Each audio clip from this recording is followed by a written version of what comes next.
Welcome to This Week in Colorado Soccer. Eric Poloni, Danny Sanchez, no Seth this week. He's on location. He's on assignment? He's on a location that's not here. Yeah, that's what it was. He just didn't accept the calendar invite or something. No, he didn't give me a reason. No, he didn't give a reason. He just said, I'm not available. Now, to be fair, we're doing the show at a different time than we normally do, in a different day.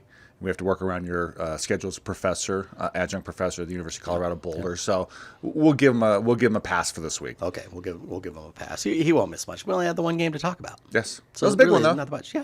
Well, there you have it. Denver, the big one. Yeah. Yes. 2-0 win for the Buffs. Great quick start for the Buffs, and then really settled in. Had the run of play, but could have gotten more. But it only takes one, and you got two. So. Yes. Yeah, I mean. Well, first of all, what a great night. I mean, over 1,600 people. You were there on your night off, and your lovely wife, Gabby, and a lot of our friends and family were there, like we talked about on last week's show. So a great turnout of Buffs fans. But what a start. What a start for the Buffs. We talked about it in our pregame of really making a statement early. And, we were putting some pressure on them, kind of the second phase of a corner kick. Reagan Kochel serves it in. Jace Hawley keeps it alive. Emerson gets the shot, falls back to Jace. She tucks it away 1-0. But I really like how we responded after that. We kept the pressure on, playing on the front foot. And what a class goal from Vivi Zacharias to open up her CU account. She's been fantastic as a freshman. Has done everything we expected and more, to be honest. And she plays a deeper lying role in the midfield, as you know, Eric. So she's going to get a lot of opportunities in the final third. But on corners, her job is to be at the top of the box and keep the ball alive. And Reagan Kochel serves it near post, and she cleans it up and bends it around traffic and puts it in. A great goal, 2-0. Like you said, we had some other chances, but I thought we really managed the game well. We got a lot of players in, a lot of players kind of playing. We moved some players around, tried some different roles, gave up one shot on goal. And this is a good team, and this is the team that turned around and beat undefeated Colorado State on Sunday 2-1. So it's a good team that's had a lot of good results in non-conference play. So a great night for the Buffs, just all around, on the field, off the field, everything.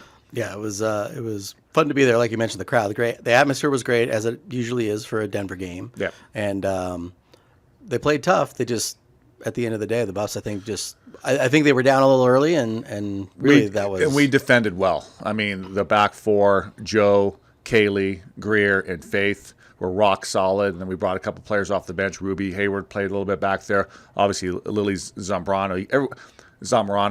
Everyone sees her qualities, and we're just trying to find where she best fits with the Buffs.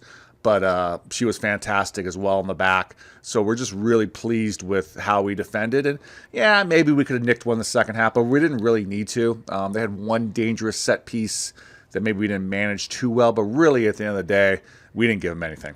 Well, played so well that you caught the eye of Coach Prime.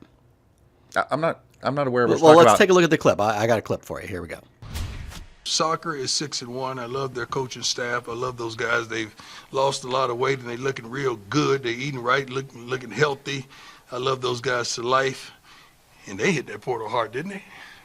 They hit it hard. I'm proud of them. They have a Big 12 opener at home against Kansas State on Thursday night. That looked like prenup feel to me. When you've been through what I've been through, that looks like prenup to me. Okay, but I guess it's not. You can tell I'm in a silly mood today. So there you have it. He's not only taking notice of the play on the pitch, but maybe the weight loss as well. No comment on the weight loss because we know how, especially me and Jason's weight tends to fluctuate. So we're not gonna jinx that. Dave, as we all know, Dave Morgan is fit and he's a beast and he has been and he always will be. It's like an aggregate of the three of us, yes. And Jordan Smith and JC and everybody else. So we appreciate the shout out from him. The best part of it, though, I don't know if anyone caught that, was when he was saying it's 7 p.m. on Thursday at Prentup, but he read it as prenup.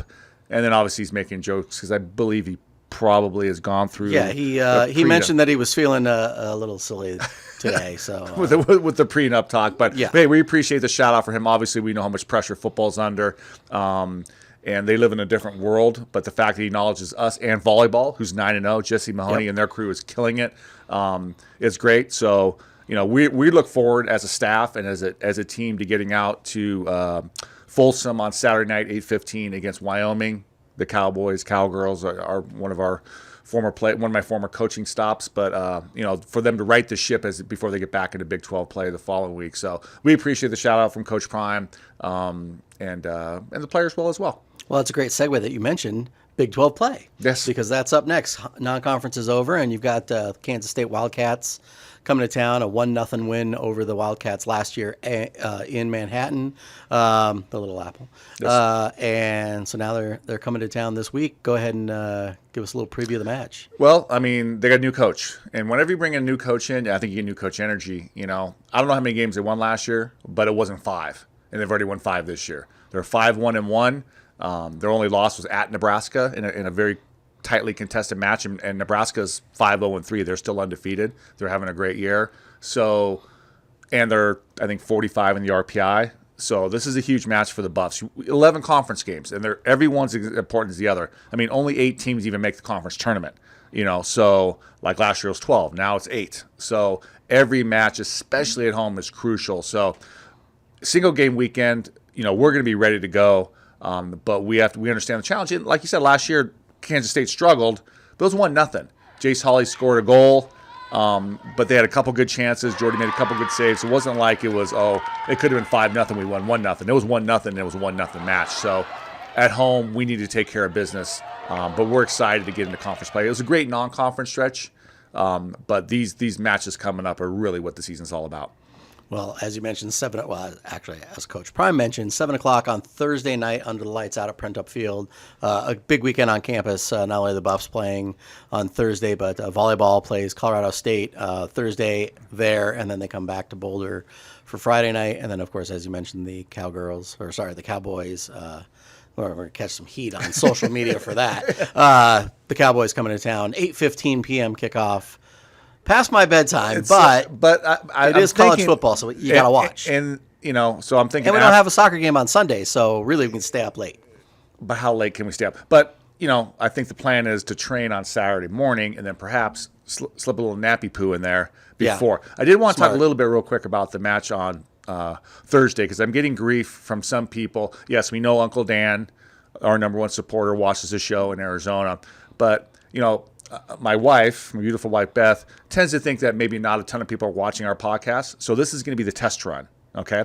So if you're watching the podcast right now, if you send a direct message on X, Twitter, to CU Buffs Soccer. Hashtag Twix.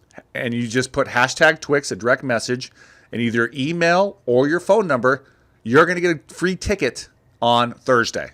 So let's really test this philosophy. Now, I'll probably have to limit it to about 15 of you. So if for some reason there's 1,000 of you, then I'll take the heat, but I'll get you in. So send a direct message to CU Buffs Soccer on X/Twitter.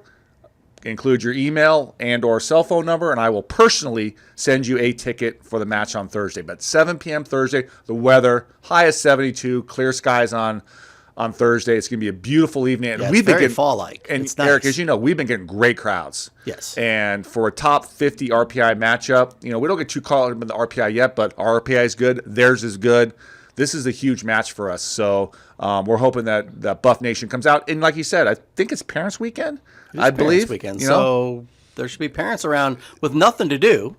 Yeah, a little soccer Thursday, a little volleyball Friday, and you got obviously football on Saturday, and then Sunday you got... Bring your parents to the game. We sell beer and seltzers. Yes, they're not cheap. Hot dogs. But you got the nice view. Again, what do we always say? Don't let the truth get in the way of a good story. It's true. And I don't know, maybe the Broncos on Sunday. I'm not sure. After the last week, when we'll talk about last week's game, a little questionable call at the end on the field goal. I'm not really sure. So I think they're probably still confused. The thing I don't understand is if they're kicking, why can't you jump to block it? We can't use leverage, Eric. You can't go forward and lift yourself up. So he put his hand on his back. It's very soft. But I'm thinking as well, from 60 yards, just let him have a go and take your chances. And he missed, and then they made it for those of you that didn't watch and the Broncos lost. But it's not like they have a mini trampoline back there. That's cheating. Yeah. But if they kick it pretty high. Yeah. And the guy's 6 foot, so maybe 7 foot his arm. Yeah. So, but back to the topics at hand. It's going to be a great week in Boulder. And this is an exciting team to watch. And we've had a lot of people come up to us and talk about it. But like I said, you know how to get your free ticket. You know, because I always say you get your free ticket, but then you go inside and you spend some money, and we'll call it even. Free Yeah, parking. true, You yes. know, but it's a beautiful place. If those of you who haven't been there, it's a beautiful place to watch a match, especially when the weather's good, especially early in the year. There's no overtime anymore. The game's over at 8:55. You know, depending where you live, you're home by 9:15. That's so, true. That's true. You know, we hope to get a big crowd on Thursday. All right. Well, good luck on the match this week. And as always, you can follow Buffs all season long. CUBuffs.com/soccer. And we'll see you next week.